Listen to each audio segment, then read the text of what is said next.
Lumitaw ang kanyang dalawang higanting kamay, taglay ang makapangyarihang lakas na tila kayang pumunit sa kalawakan. Ginamit ni Yao Wang ang Heavenly Flame 9 Tribulation Sword, Purgatory Annihilation. Agad namang gumanti si Chu Tianchen gamit ang Dark Nether Road Palm, Shadow Abyss Annihilation Strike. Nang iunat ni Chu Tianchen ang kanyang kamay, isang higanting gintong kamay ang lumitaw. Ang luntiang kapangyarihan ng Heavenly Flame 9 Tribulation Sword ay marahas na sumalpok sa Dark Nether Road Palm, tila sila ay matinding naglalaban. Bigla, ang kapangyarihan ng Dark Nether Road Palm ay tumago sa katawan ni Yao Wang. Isang nakakasilaw na liwanag ang sumabog ng malakas, nagpakawala ng napakalaking at nakakatakot na kapangyarihan. Ang buong katawan ni Yao Wang ay unti-unting naging aninag. Si Yelin lang, na nagmamasid sa sitwasyon, ay nag-aalalang nagsalita, paano ito nangyari? Asawa ko, nasaan ka na? Nang makitang naglaho si Yao Wang, malakas na tumawa si Chu Tianchen, tiyak na siya ang mananalo. May pagmamataas siyang nangutya, ako, bilang emperador, akala ko pa naman ay napakalakas mo. Hindi ko inaasahan na isang galaw lang, hindi mo na nakayanan. Isa ka talagang basura. Bigla, lumitaw si Yao Wang sa kanyang likuran.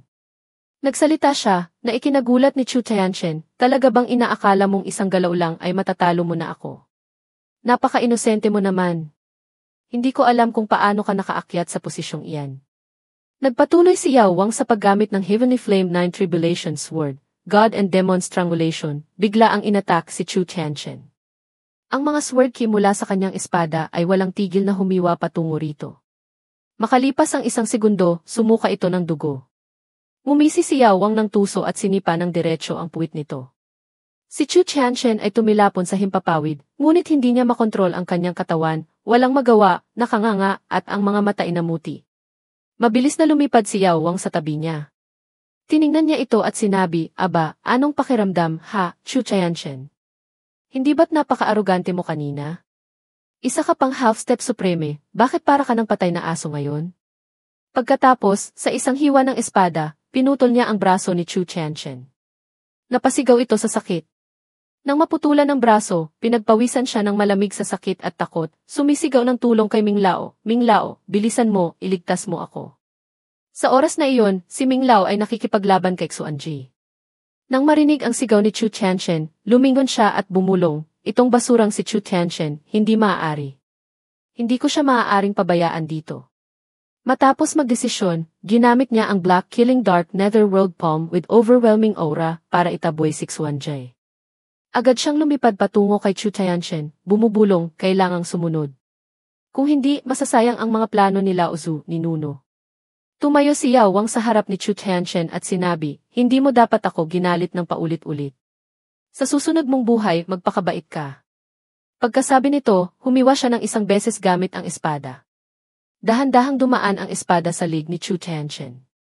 Ganoon na lamang, nahiwalay ang kanyang ulo sa kanyang lig. Nang makita ang eksena, nag-aalalang sinabi ni Minglao, patay na. Paano ko ito ipapaliwanag kay Lao Zu ngayon? Nagkuyom ng kamao si Minglao, galit na sumigaw, ang tapang mo, Yao Wang. Alam mo ba na pinatay mo lang ang emperador ng Xuanyu Dynasty? Walang pakialam na ipinaliwanag ni Yao Wang talaga? Ano naman kung emperador? Kung ginalit niya ako, ito ang nararapat niyang kahinatnan. Isa pa, inagaw lang naman niya ang trono. Ang ginawa ko ay pagpapatupad ng katarungan ng langit. Galit siyang sumagot, bata, huwag kang masyadong mayabang. Ang pinagmulan ng aming pamilyang Chu ay hindi mo kayang sukatin. Nagpakita si Yao Wang ng walang pag-aalala at sinabing, oh, talaga? Kung gayon, susubukan ko talaga kung gaano kalalim ang lawa ng pagong ng inyong pamilyang Chu. Huminto siya sandali, saka nagpatuloy, kung gayon, susuriin ko kung gaano kalalim ang lawa ng pagong ng pamilyang Chu ninyo. May pangmamaliit siyang sinabi, mayabang na bata. Ngayon, dudurugin ka ng matandang ito para ipaghiganti si Chu Tianchen. Sa kanyang isip, ano kayang cultivation realm nitong si Yao Wang? Ang batang si Chu Tianchen ay halos walang kalaban-laban na pinatay. Pagkasabi nito, pinagdaop ni Minglao ang kanyang mga palad. Isang madilim na aura ang bumalot sa kanyang buong katawan. Sa sandaling iyon, ginamit ni Yao Wang ang Qiangkun Heavenly Firmament Art at ang Purple Ki transforms into Dragon Art, isang gintong liwanag ang lumabas sa paligid niya. Isang gintong dragon ang lumitaw at umikot sa kanya. Sa ibaba niya ay isang malaking gintong kampana. Si Yao Wang ay umangat mula Great Emperor Realm Level 6 patungong Great Emperor Realm Level 9. Naalala ni Minglao ang gabing iyon nang utusan siya ni Lao Zu na hulihin si Elin Lang.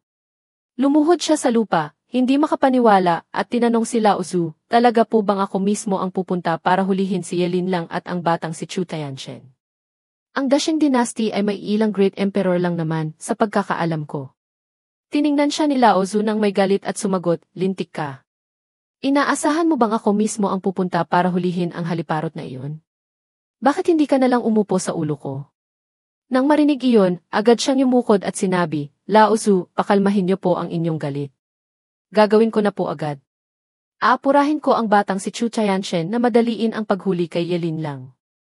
Nagbilin si Lao Zu sa kanya, tandaan mo lang, si Elin Lang ay mailikas na phoenix scent body. Mas makaka-breakthrough ako sa aking cultivation realm at mapapahaba ang aking buhay. Maraming maaaring mangyari kung patatagalin kaya gawin mo na agad. Tandaan mo, kahit anong hindi inaasahang mangyari, kailangan mong protektahan ang batang si Chu Tianchen sa kanyang pagbabalik. Pagbalik sa kasalukuyan, naisip ni Minglao, masyadong mapanganib ang manatili rito. Kung babalik ako, maaaring makaligtas ako sa kamatayan. Mukhang kailangan ko na lang hintaying mamatay ang matandang iyon, Lao Zu. Ako na ang magiging tagapagsalita ng pamilyang Chu sa Dongzhou.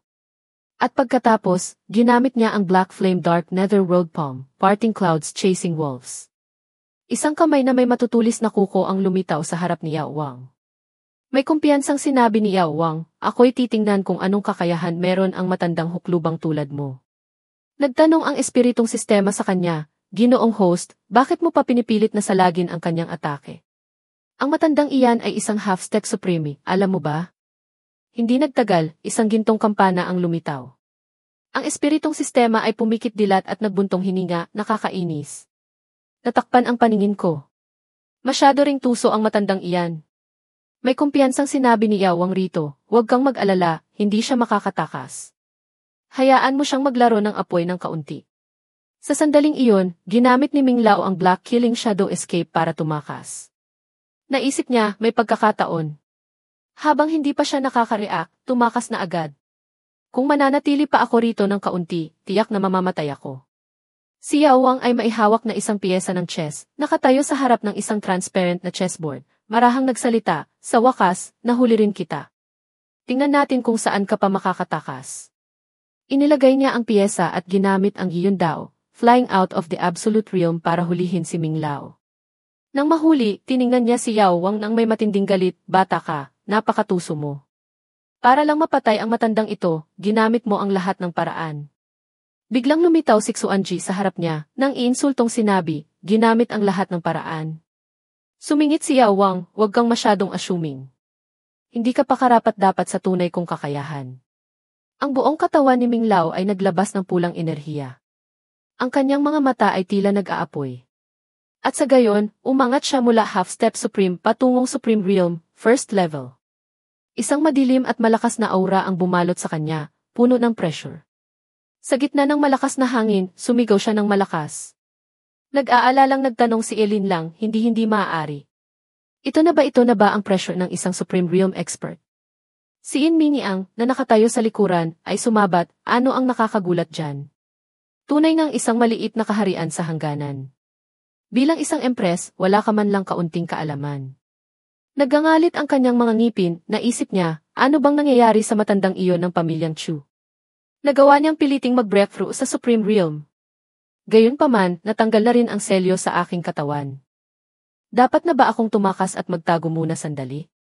Nag-aalalang sinabi ng espiritong sistema kay Yao Wang, Ginoong host, ang matandang iyon ay nasa Supreme Realm na ngayon. Kailangan mo ba ng tulong ng sistemang ito? Mahinahon siyang sumagot, hindi na kailangan. Sinira niya ang sarili niyang cultivation para piliting mag-breakthrough. Malayo pa siya sa tunay na Supreme Realm. Tiningnan ang namumulang mga mata ni Minglao. Itinoon niya ang kanyang lakas sa kanyang palad at sinabi, masangsang na bata. Ngayon, kahit isugal ko pa ang lahat, hihilahin kita pababa sa impyerno. Hawak ang kanyang sibat, malakas na ipinahayag ni Xuanjai, hanggat narito ako, huwag kang umasang makakalapit sa aking Panginoon kahit isang hakbang. Sinabi ni Yao Wang sa kanya, Xuanjai, nababaliw na ang matandang iyan. Kung lalabanan mo siya, maaaring mapahamak ka. Nag-alinlangan si Xuanjay, Panginoon, pero hanggang ngayon, si Xuanji ay hindi pa nakakatalo ng kahit sinong kalaban para sa inyo. Marahang hinaplos ni Yao Wang ang kanyang ulo at inalo, ayos lang. Ngayong araw, nagsikap ng husto si Xuanji. Hayaan mo na sa akin ang matandang ito. Mauna ka nang bumaba. Ngumiti si Xuanji at sumagot, opo, Panginoon. Pagkaalis ni Xuanjay, gumamit si Yao Wang ng isang daliri para asarin si Minglao. Matanda, huwag ka nang sumigaw dyan. Halika rito at mamatay ka na. Ang dami mo pang satsat. Hindi alam kung anong teknike ang ginamit ni Minglao. Sa likuran niya ay lumitaw ang isang figurang may puting buhok at maskulado, mayabang na nagpahayag, mayabang na bata. Gusto kong makita ng matandang ito kung paano mo sasalagin ang isang buong lakas na atake mula sa isang Supreme Realm Expert. Pagkasabi nito, ibinuhos niya ang kanyang lakas at nagpakawala ng isang palad patungo kay Yao Wang. Ang higanting kamay na may napakalaking kapangyarihan ay lumikha ng isang ipo-ipo sa hangin. Nag-aalalang sumigaw ng malakas si Elin Lang, asawa ko. Si Minglao, na may kulubot na mukha, ay tiningnan si Yao Wang ng may pangmamaliit. Isang palad lang, abo na lang ang natira. Ito ang pagkakaiba ng cultivation realm, naiintindihan mo na ba? Hindi alam kung kailan, lumitaw na si Yao Wang sa likuran ni Minglao. Walang emosyon siyang nagsalita, malapit nang mamatay pero wala pa ring kaunting pag-ingat. Isa ka talagang hangal. Bigla, isang espada mula sa likuran ang tumusok sa dibdib ni Minglao.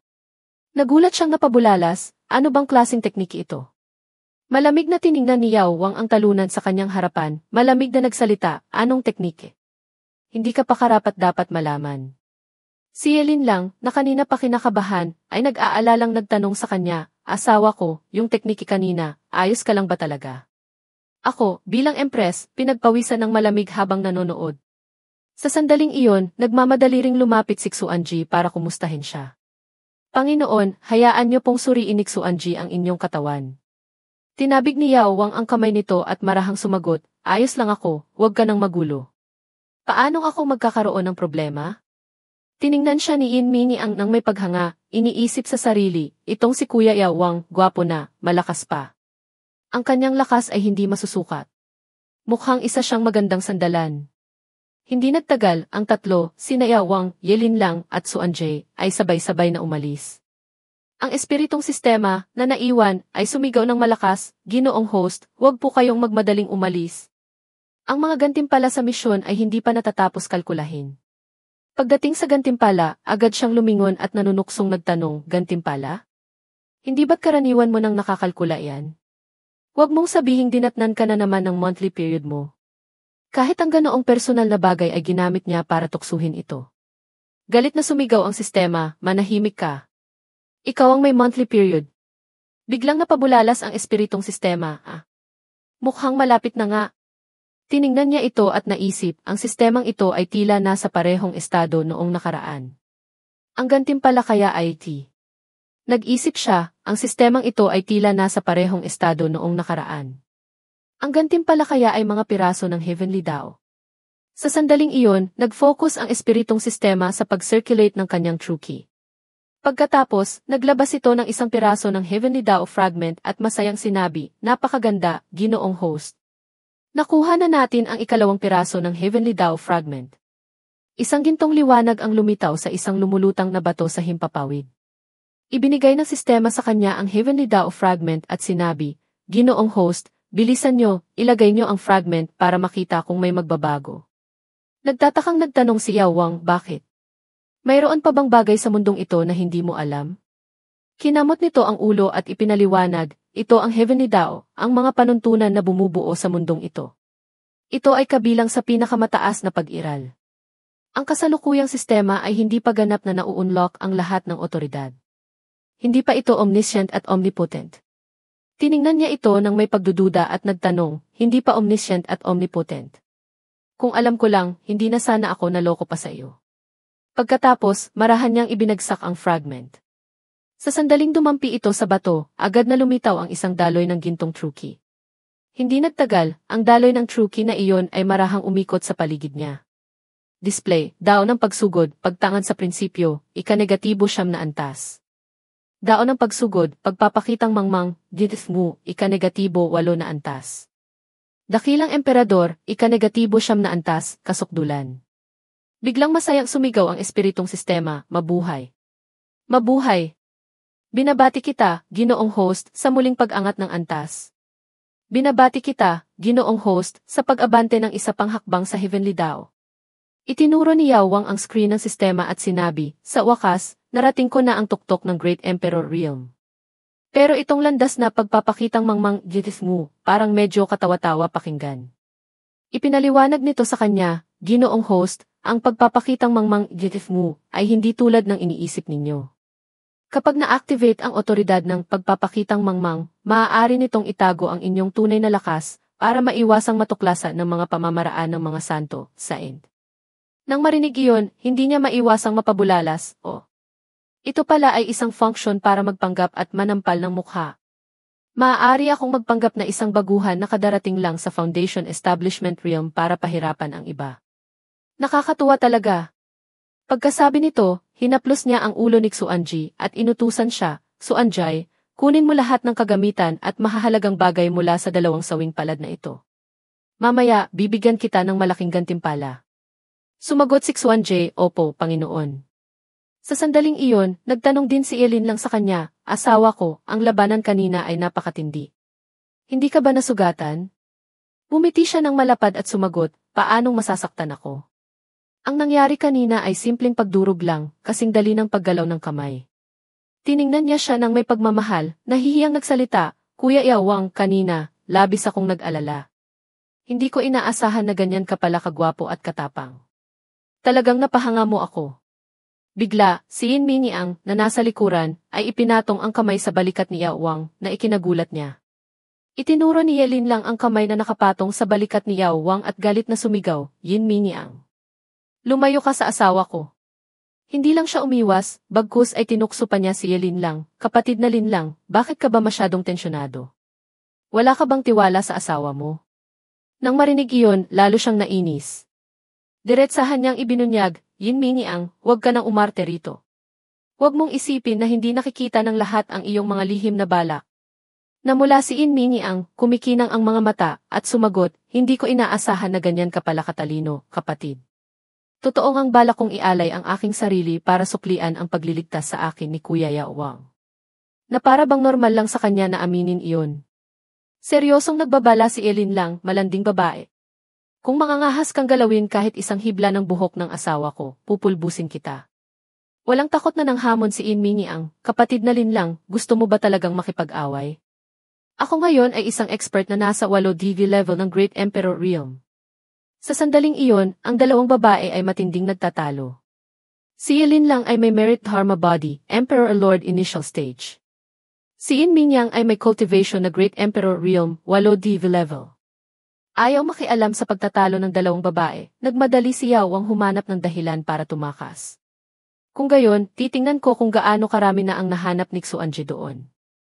Mabilis siyang tumakbo na parang palaso, hindi nakalimutang sabihin sa espiritong sistema, nakakatakot talaga kapag nag-aaway ang mga babae.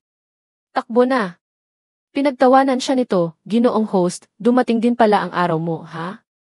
Sa sandaling iyon, si Xuanji ay may dalang malalaki at maliliit na kahon, maraming samsam mula sa laban para ipakita. Ulat po, Panginoon. Nakuha ko na po lahat ng mahahalagang bagay mula sa kanila. Iniabot ni Yao Wang ang kamay para kunin ang isang libro. Medyo nadismaya siya. Ang Xuanyu Dynasty, bakit ang hirap naman nila? Sa buong katawan nila, itong libro lang na ito ang Saint Grade. Ang iba ay basura na Emperor Grade lang. Xuanjay, kunin mo ang mga ito at humanap ka ng pagkakataon na dalhin pabalik sa Spirit's Word Set. Umiti si Xuanji at sumagot, opo, Panginoon. Kinabukasan, nagkagulo ang mga tao sa lungsod. Narinig niyo na ba? Ang emperador ng Xuanyu ay natalo na raw ng ating Dasheng Dynasty. Maaga pa lang, kumalat na ang balita. Ang ating reyna, Empress, ay nagbigay na naman ng pangkalahatang amnestya at nag-alis ng buwis. Sabi ng isang opisyal, ang emperador ng Xuanyu ay natalo ng ating Dasheng. Sabay-sabay kaya silang gaganti sa buong bansa. Sumagot ang katabing opisyal, huwag kang mag-alala sa walang kabuluhang bagay. Ang ating pinuno ng bansa, Empress Yilin lang, ay matalino, makapangyarihan at walang kapantay sa mundo. Sa tingin ko, ang Xuan Yu Dynasty ang dapat mag-alala sa ating Dashing Dynasty. Kasabay nito, ang apat, sina Yao Wang, Ye Linlang, Xuan Jie, at Yin Mingyang, ay nasa silid pulungan. Si Yin Mingyang ang bumasag sa katahimikan. Kuya Yao Wang, ano ba talaga ang nagawa kong mali para mag-ingat ka ng ganyan sa akin? Nagkuyom ng kamao si Ye Linlang, kumunot ang noo, at malamig na suminghal. Sa ngayon, isa ka pa ring suspect sa pagpasok sa Dashing Dynasty. Sabihin mo na lahat ng alam mo. Kung hindi, mabubulok ka sa bilangguan habang buhay. Walang pakialam na inasar siya ni Yin Mingyang, kapatid na Linlang, balak mo bang gamitin ito para makaganti? Matigas ang bibig ko, alam mo. Hindi niya ito pinansin, lumingon siya kay Yao Wang at nagtanong, asawa ko, anong sa tingin mo? Sumagot si Yao Wang, binibining Yin, sa tingin ko mas mabuting makipagtulungan ka na lang. Marahan siyang nagsalita, Kuya Yao Wang, hindi ko inaasahan na ganyan ka pala kahusay makipaglaro. Sa bilangguan man o sa isang cultivation space, I didn't dyan to di, sasamahan kita, ha?